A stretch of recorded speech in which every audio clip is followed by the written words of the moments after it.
friends, I'm going to talk to you about the Violin and Viola bow hold, the setup on it. So I've got kind of a system that seems to work with people in general. So hold the bow with your left hand, and you have the frog going towards your right side. Here we go. Hitchhike, something you should never do. Bend your thumb, flip it upside down, and this is like the fulcrum of a seesaw.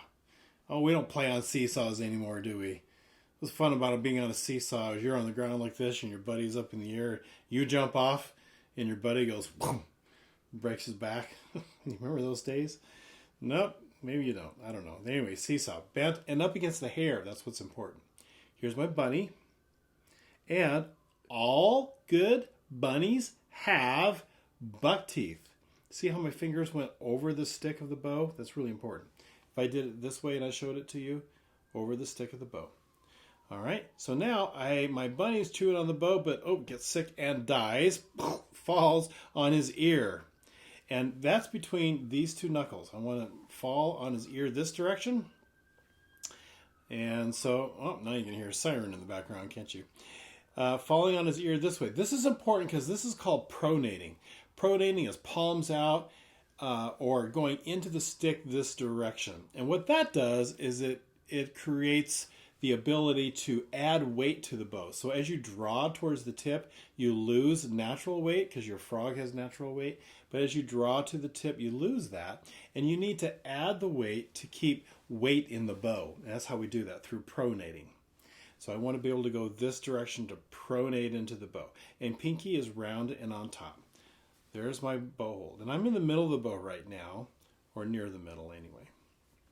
Do some windshield wipers.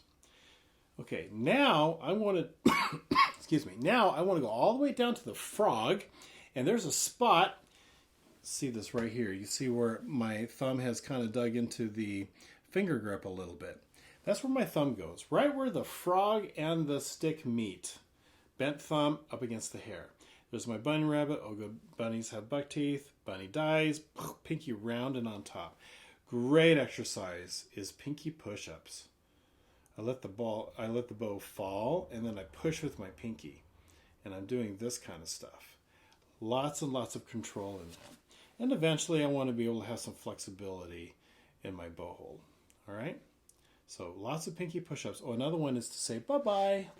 When my girls were little, say bye-bye with your wrist, just to work on flexibility of this bow hold.